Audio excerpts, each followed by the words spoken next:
A Jelenések könyvének második fejezetéből szeretném felolvasni azt a levelet, amely az efézusi gyülekezethez, vagy azt az üzenetet, ami az efézusi gyülekezethez szól.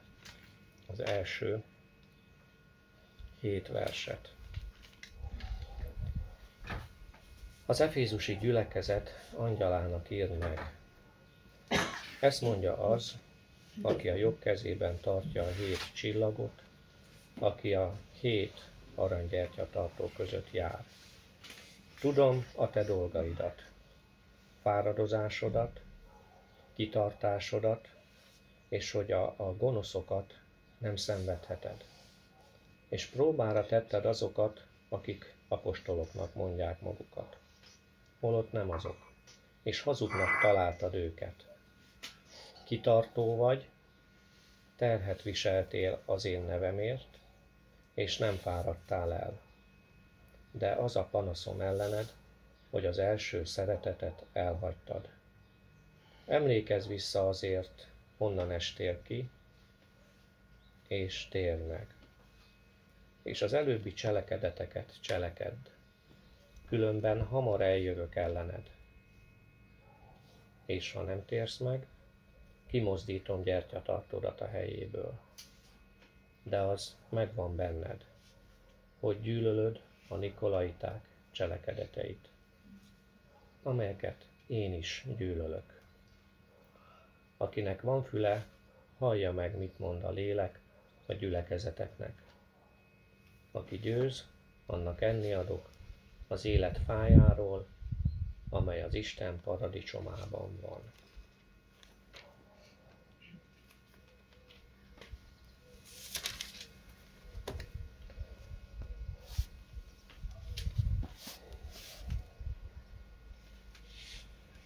Dicséret és elmarasztalás. A levélnek a tartalma, központi üzenete. Nagyon komoly szellemi, fajsúlyos életmód miatt dicséret, elismerés, megerősítés,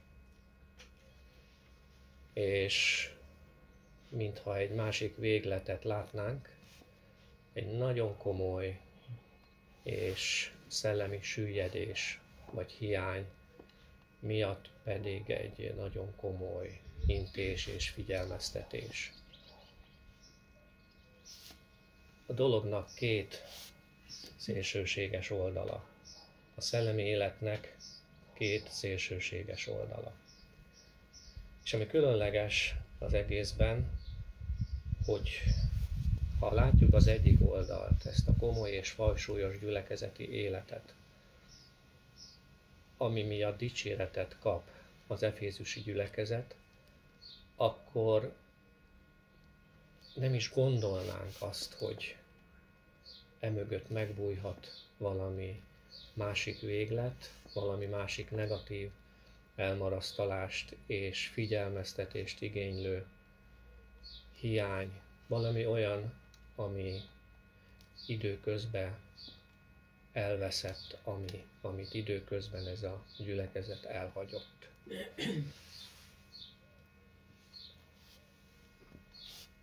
Én, ha így megítéltem volna az efézus gyülekezetet, ha az akkori korban kellett volna valami véleményt alkotnom róla, azt hiszem, hogy én ezt a fajta elmarasztalást elmulasztottam volna.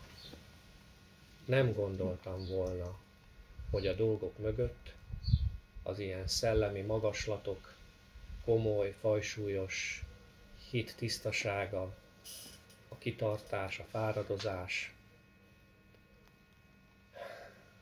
az ő nevéért való teherviselés és szenvedés mögött megbújhat, meghúzódhat valami olyan, ami legalább ilyen fontos, legalább ilyen komoly, hangsúlyos, legalábbis Isten szemében mindenképp, hiszen megtérésre való felhívás van. Hiszen olyan intés hangzik el az elmarasztalás és a figyelmeztetés oldalán,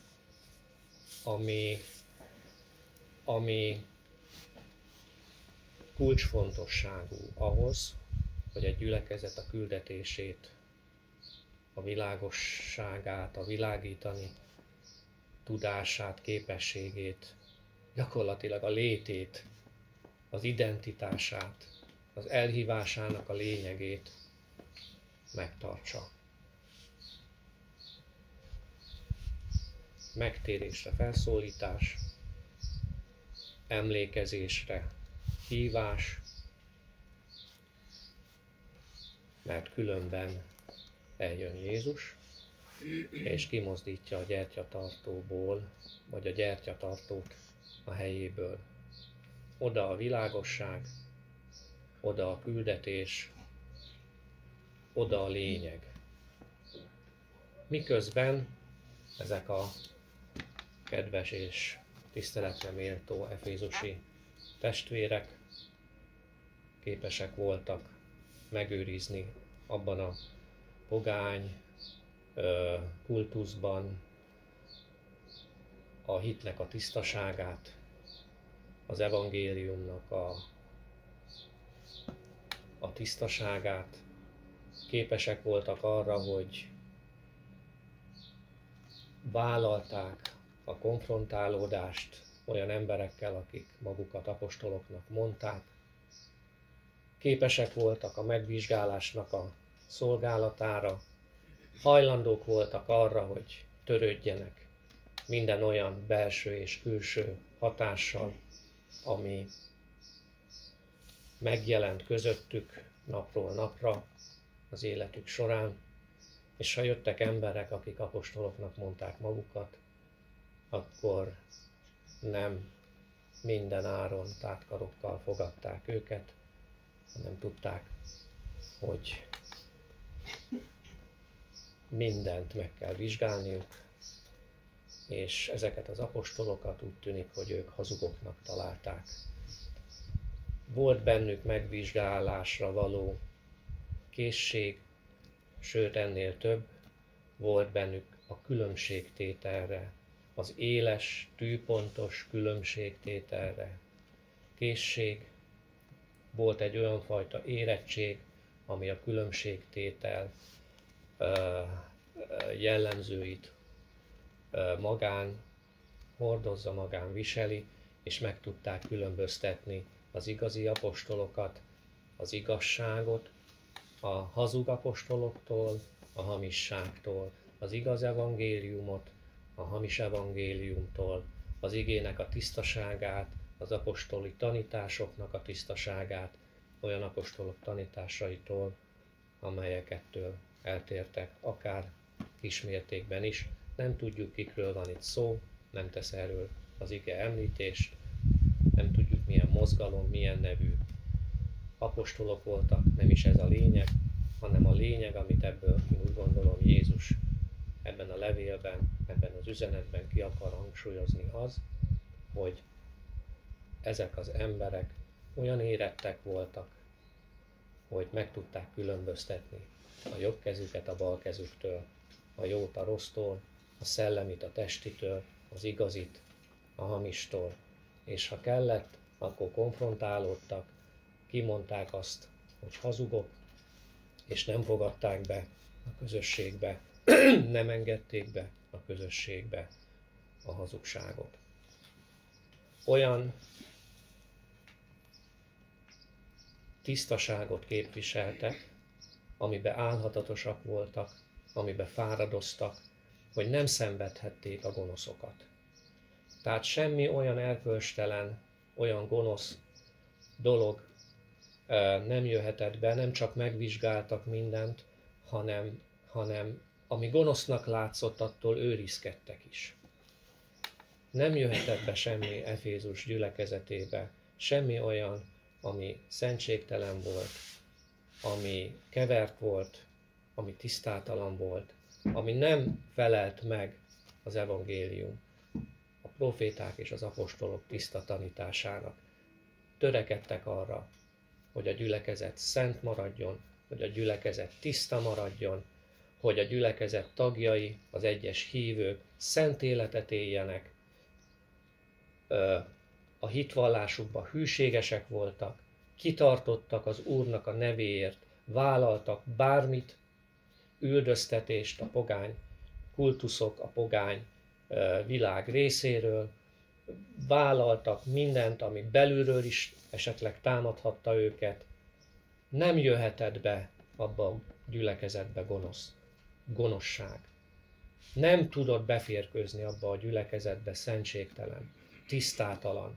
Az a gyülekezet tiszta volt, az a gyülekezet szent volt, az a gyülekezet vigyázta azt, ami rábízatott. Szenvedett akár ezért. Kész volt külső-belső támadásokkal szembefordulni, kitisztítani, kezelni, szétválasztani, megvizsgálni. Kész volt fáradozni ezért.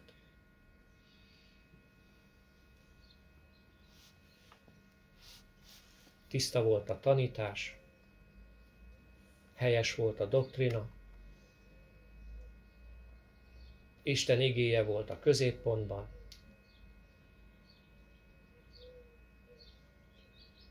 Ki gondolta volna, hogy mégis jön elmarasztalás. De még találunk ennél többet is a dicséret oldalán. Úgy olvastuk itt,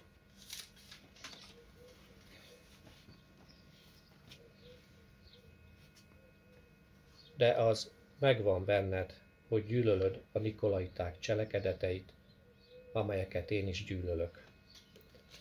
Van még itt valami más is, ami még dicséretet érdemelt. Valami volt bennük, ami Jézusban is volt. Jézus úgy tűnik, hogy nem csupán azokat a gyülekezeteket ismerte, amelyek az övéi voltak. Efézus, Szmirna, Pergámon, meg a többi, Tiatira, hanem úgy tűnik, hogy nem csak az ő dolgaik, hanem más mozgalmak, más mozgolódások, szellemi áramlatok, kegyességi felfogások, gondolkodásmód, életmód, gyakorlatait is, irányzatait is ismerte. Azt mondja, hogy de megvan benned, hogy a nikolaiták cselekedeteit gyűlölöd, amelyeket én is gyűlölök. Kik voltak ezek a nikolaiták? Hát a Szentírásból ezt nem tudjuk meg.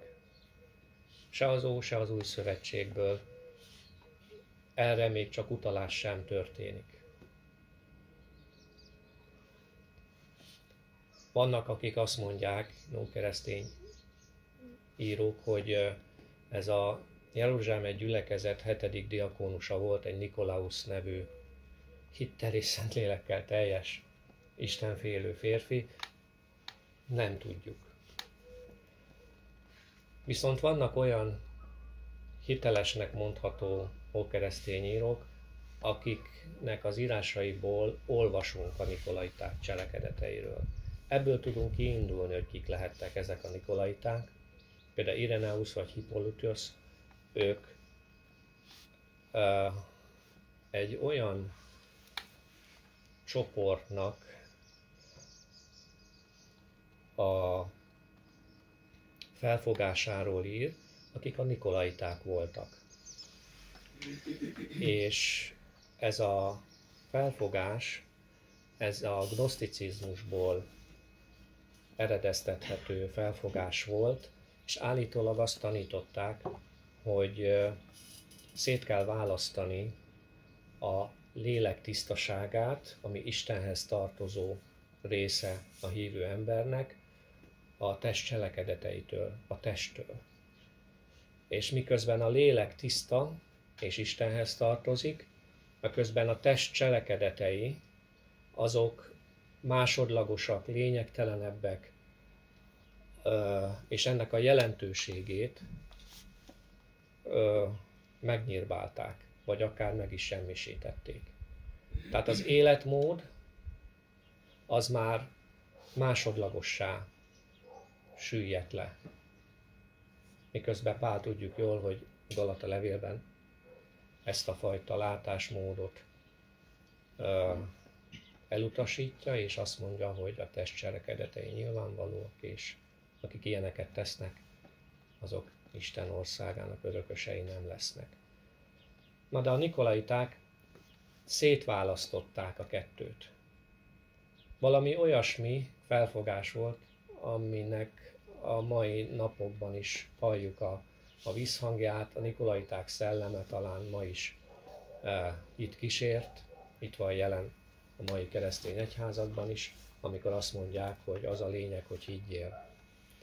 És az egy másodlagos dolog, hogy élsz, vagy hogy tudsz, hogy sikerül élned. Egyfajta erkölcsi lazaság, amit eredményezett ez a felfogás, és a ősatyák, az ókeresztény ősatyák írásaiból azt tudjuk meg, hogy ők például nem tartottak olyan nagy jelentőséget annak, hogy az akkori keresztények eljártak ilyen bálványáldozati lakomákra, amit ők pusztán csak étkezésnek gondoltak. De ezek a lakomák, ezek hozzá kapcsolódtak bálványimádó kultuszokhoz. Meg kellett jelenni bálványimádó kultuszokban, hogy ezekhez az étkezésekhez hozzájussál. Tehát keveredést, kompromisszumot jelentett abban az időben. Vagy a házasságon kívüli nemi élettel kapcsolatban gondolkodtak máshogy, mint ami elvárt volt az apostolok részéről. Ők a tisztaságot, a makulátlan szentséget, a jézusi erkölcsöt akarták minden áron fenntartani. És itt pedig volt egyfajta kegyelemre hivatkozás, egyfajta Isten szeretetére hivatkozás, egyfajta szabadságra való hivatkozás, és közben a cselekedetek másodlagossá váltak az ilyen felfogás szerint. Tehát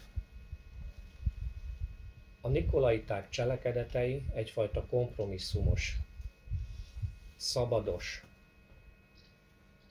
élethez vezettek. Ez a gnosztikus tanítás, ez fellazította a keresztényeknek az erkölcsét.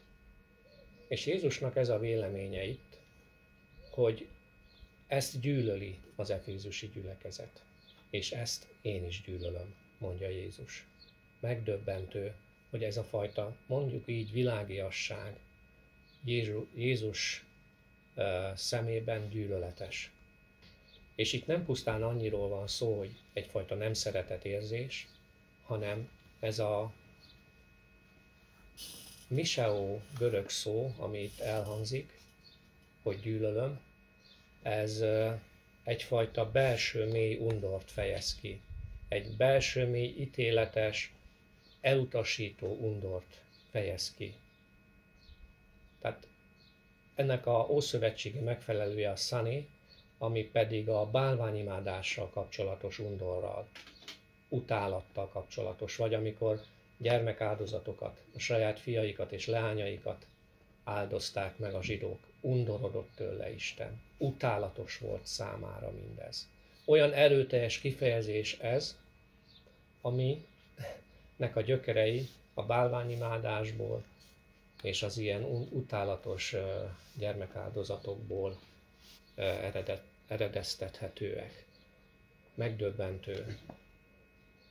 Az erkölcsi lazaságra így reagálna Jézus.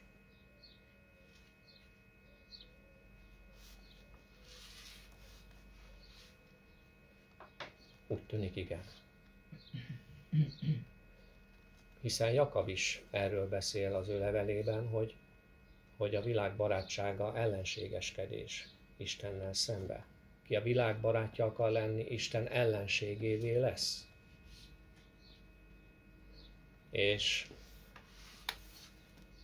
Jézus a dicséretek sorát még ezzel is tetézi, hogy ők még ebben is meg tudtak állni hogy ők még ezt is leleplezték, ezt is fölismerték, nem engedték be ezt a gyülekezetbe, bezárták a gyülekezet ajtaját, és megőrizték a gyülekezet tagjainak tiszta gondolkodását.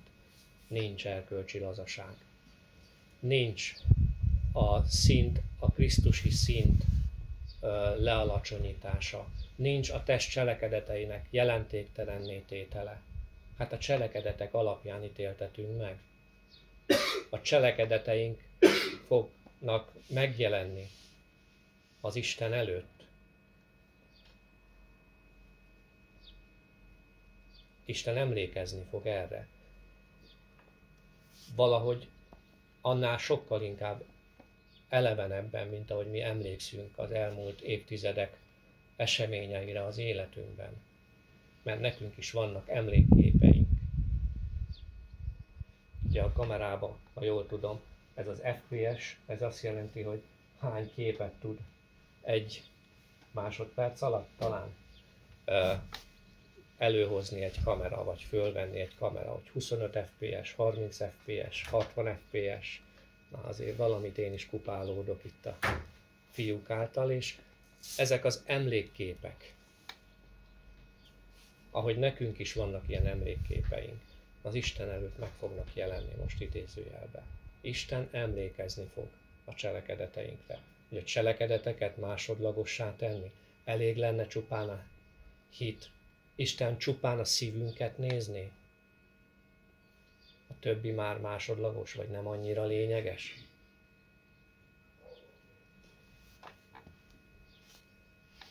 A test cselekedetei nyilvánvalók.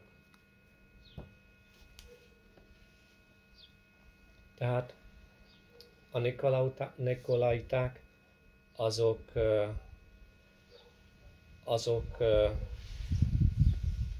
az apostoli szűrőn nem mehettek át. És ezt az efézusiak is gyűlölték, undorral tekintettek rá, undor volt számukra ez a keveredés és vegyület, a házasságon kívüli nemi élet, ez a fajta hamis kegyelemfelfogás, ez a fajta szétválasztása a dolgoknak. Én el tudom képzelni, hogy ez a gnoszticizmusnak egy újabb gyümölcse, rossz gyümölcse, amit ma is hallunk, hogy Isten Jézus Krisztuson keresztül néz téged. Szétválaszt téged, meg szétválasztja Jézus Krisztust. És Jézus Krisztuson igaznak lát. Ez egy szemüveg az ő szemén. És az egy másik dolog, hogy te hogy élsz. Az egy másodrangú dolog. Persze, hát igyekszünk. De Jézusban igaznak lát. De én úgy gondolom, hogy Istennek nincs szemüveg a szemén, semmilyen. Isten olyannak lát, amilyen vagy. Ha igaz vagy igaznak lát, ha bűnös vagy bűnösnek lát, ha nikolaita vagy nikolaitának lát, ha efézusi gyülekezeti tag vagy efézusi gyülekezeti tagnak lát. Tudja a dolgainkat. Tudja a dolgainkat. Ismer engem. Ismer téged, és ha kell bátorít, és ha kell figyelmeztet, és ha kell mindkettőt egyszerre. És amikor én ezeket olvastam, akkor megdöbbentem azon, hogy ezek után van valami elmarasztalás. Méghozzá nem is akármilyen. Azt mondja itt Jézus ennek a gyülekezetnek, te az a panaszom ellened, hogy az első szeretetet elhagytad. Emlékezz vissza azért, honnét estél ki, és térj meg, és az előbbi cselekedeteket cselekedd, különben hamar eljövök ellened. És ha nem térsz meg, kimozdítom gyertyatartódat a helyéből.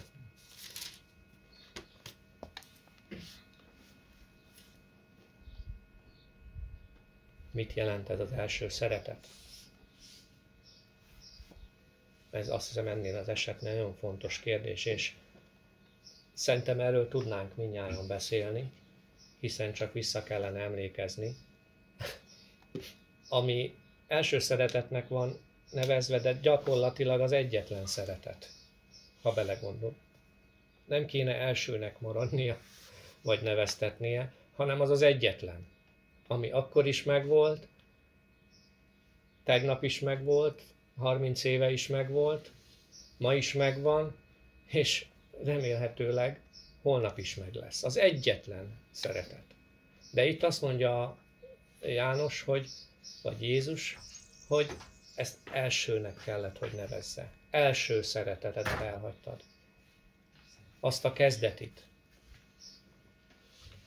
És ha itt most megkérdeznénk bármelyikünket is, szerintem tudnánk erről beszélni, hogy mit is jelenthet ez az első szeretet. De most nem magunkból induljunk ki, hanem induljunk ki az igéből.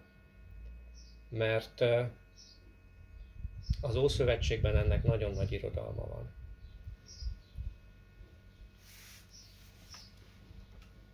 Itt van például Jeremiás próféta könyvében, a 2. fejezetben a 2. vers.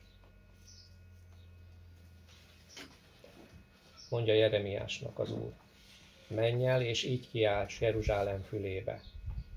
Ezt mondja az Úr: emlékezem rád, gyermekkorod ragaszkodására, mátkaságod szeretetére, amikor követtél a pusztában, amíg be nem vetett földön.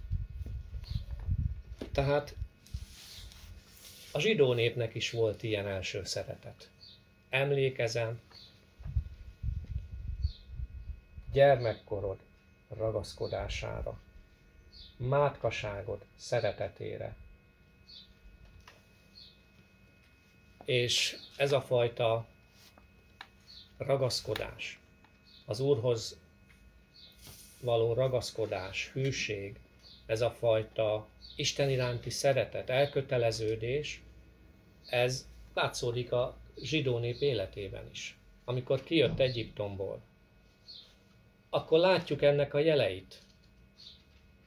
Átjöttek a Vörös-tengeren, Isten áthozta őket, és akkora szabadulás volt, hogy teljes szívükből Mózes és az egész nép az asszonyokkal, a dobokkal együtt Isten dicsérte. Tele volt a szívük Isten iránti szeretettel, hogy mit meg nem értek most, hogy mekkora szabadulást csinált Isten velük, és ragaszkodtak Istenhez. Gyermeki módon kötődtek hozzá, csüngtek rajta, imádták és dicsérték Istent.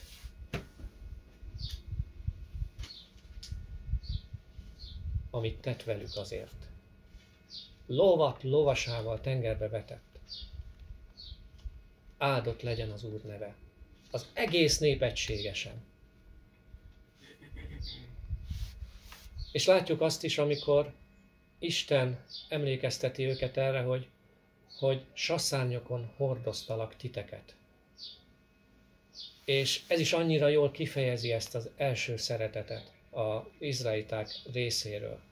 Mert bár egyrésztről azt mutatja be, hogy Isten sasszárnyon hordoz, tehát hogy gondoskodik róluk, vigyáz rájuk, óvja őket, védelmébe veszi őket, fölveszi a szárnyaira és úgy hordozza őket. Pogány népek ellen, mindenféle külső-belső behatás ellen Isten a gondoskodó. De ez a zsidó nép részéről is igaz, hogy ők oda mentek a sasszárnyára. Ők oda másztak, ott a szikla fészekben, oda másztak a sasszárnyára, és a sas kirepült velük. És ők rámerték bízni az életüket. Ahogy itt Jeremiás is mondja,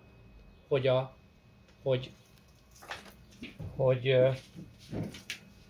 követtél a pusztában, amíg be nem vetett földön. Ez a fajta gyermeki ragaszkodás, gyermeki ráhagyatkozás, amikor az ember nem okoskodik, nem mérlegel, nem számol a következményekkel, hanem csak fölmászik a sas szárnyára. Ha a pusztába is menni kell, akkor megyek a pusztába is utána. Ha az a tűzoszlop és az a felhőoszlop a pusztába vezet, a be nem vetett földre vezet, akkor is ráhagyatkozom. Ez a fajta szeretet. Ez a fajta gyermeki, ráhagyatkozó bizalom. Ezt jelentette az első szeretet. Amikor Isten vezette őket, is megtették ezt. Amikor Isten szólt hozzájuk, is megtette a nép ezt. Egyszerűen volt egy erős hűség, egy erős ragaszkodás. A 2 Mózes 19-től 24-ig többször olvassuk, hogy mindent megteszünk, amit az Úr mond nekünk. Amit te parancsolsz, mindent megteszünk. Lelkesek voltak. Elkötelezettek voltak. Készek voltak mindenben engedelmeskedni. A kietlenbe is menni. Az ismeretlenbe is menni. Kockára tenni az életüket ezeken a helyeken. Készek voltak. Megteszünk. És mentek. A zsidó nép életében is volt első szeretet. Az egy másik dolog, hogy hamar letértek az útról. Mert amint fölment Mózes a hegyre, türelmetlenné vált a nép, nem győzték kivárni, és a hitük elapadt, elgyengült, és azt mondták, hogy nem tudjuk, hogy hova lett. Ez az ember, csinálj nekünk Istent áron. Honnét estek ki? Amikor türelmetlenné kezdtek válni egy adott dologba. Amikor bizonytalanná vált, hogy most merre, most hogyan tovább. Nem tudták, de nem is kellett volna. Csak hinniük kellett volna. Csak várniuk kellett volna, csak bízniuk továbbra is. Az első szeretet ez a fajta ráhagyatkozó szeretet, amiben nekünk minden nap meg kell maradni. Bárhova vezet is az Úr, bármit csinál is az Úr. Volt, hogy az életüket kockára kellett tenni, nem volt víz a pusztában.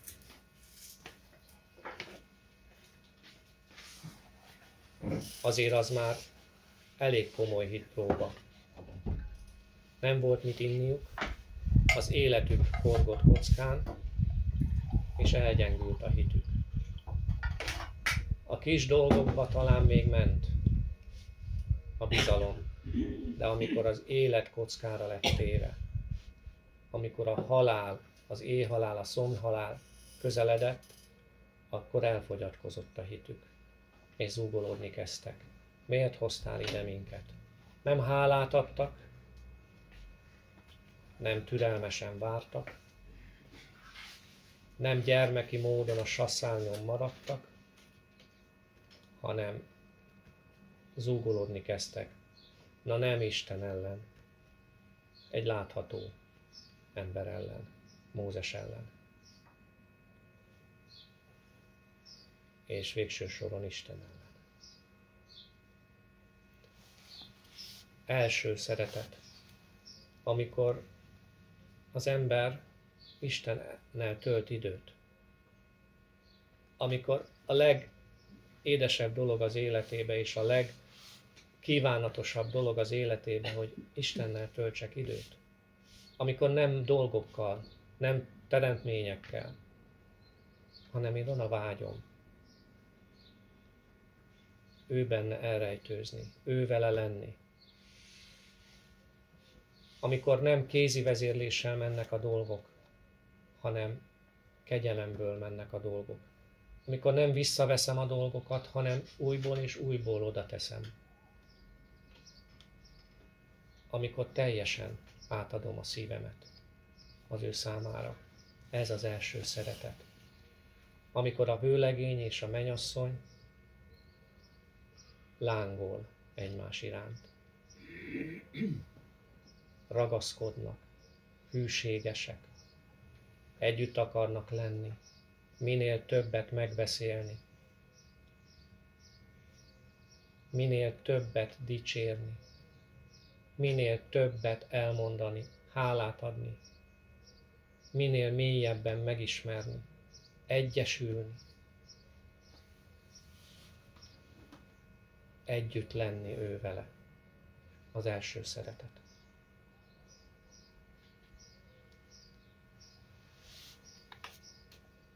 És miközben megvolt Efézusban a doktrina, megvolt a hit tisztasága, megvolt a tanítás tisztasága, szentség volt a gyülekezetben, a gonoszok nem férhettek be, a bűnre úgy reagáltak, ahogy Jézus reagálna, tudtak megvizsgálni, tudtak különbséget tenni tűpontosan, de elhagytak valamit, ami a gyülekezet létét veszélyeztette. Jézus számára ez annyira hangsúlyos, és annyira fontos, és annyira döntő, hogy ez a gyülekezet létét veszélyezteti. Vele lenni, benne bízni, követni őt.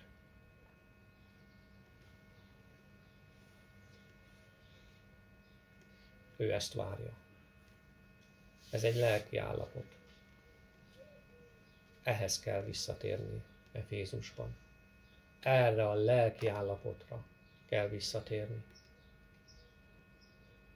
Megtérni, emlékezni, és érdekes, hogy ez bár érzelem is, mert amikor szeretünk valakit, azt érezzük is. De mégis azt mondja, az előbbi cselekedeteket cseleked. Meg kell emlékezni, el kellett gondolkodni. Hogy is volt akkor? Mi maradt ki? Mi veszett el az úton? Mit hagytam el? Sorra kellett venni, pontokba kellett szedni, és oda visszatérni. És az előbbi cselekedeteket cselekedni. Cselekedni. Hogy a cselekedeteknek ne lenne jelentősége. Óriási jelentősége van.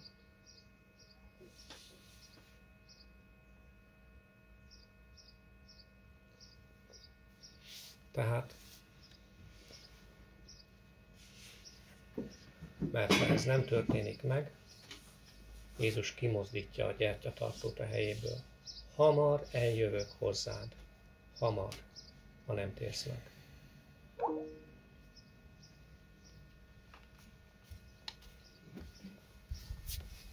Tehát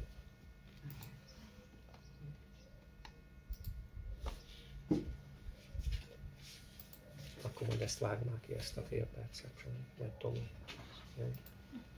Ezt a csöndet.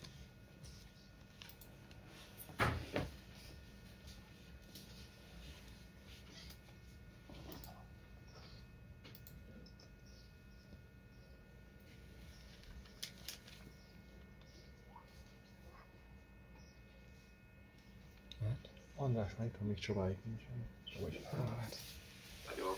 Jó, tehát akkor folytatom, hogy két szélsőség, egy nagyon komoly dicséret és egy nagyon komoly intés. Óriási jelentőségű a dicséret, és óriási jelentőségű a figyelmeztetés. Létkérdés. Egy gyülekezetnek a létkérdése, fennmaradása. Megtalálom-e azt a lelki állapotot, azt a szellemi állapotot? Megtalálom-e azt, amit Isten nagy jelentőségűnek tart? Mindenféle szentség, tisztaság és egyéb dolog mellett.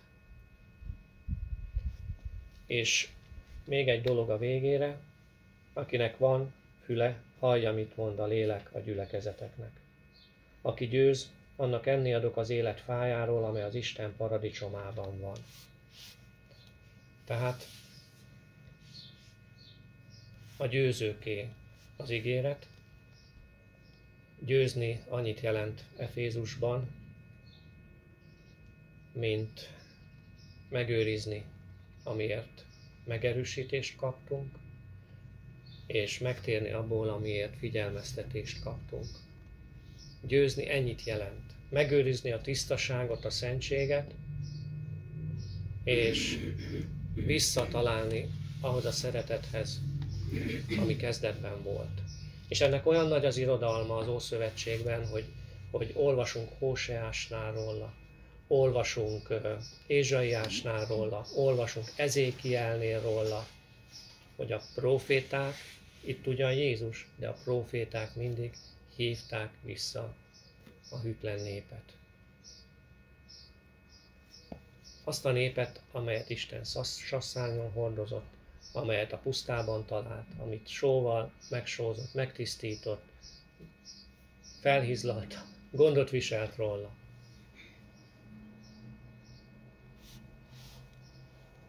És ami ígéret ehhez kapcsolódik, a győzők számára pedig egy örökké tartó mennyei közösség. Enni adok az élet fájáról, amely az Isten paradicsomában van. Az, ami el lett tiltva Ádámtól, sőt annak a teljessége, az számunkra ígéret. Az élet fájához hozzá fogunk tudni jutni, amiben nincs hiány, amiben az isteni élet, annak a teljessége, ami számunkra ígéretet jelent ebben az esetben. Ehetünk az élet fájáról, és az örök élet,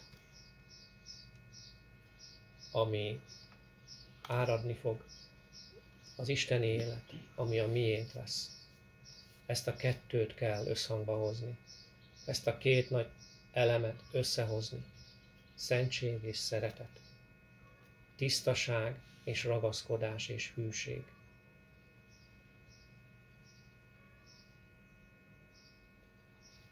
Adja meg az Úr, hogy halljuk meg, amit a lélek mond a gyülekezetnek. Amen.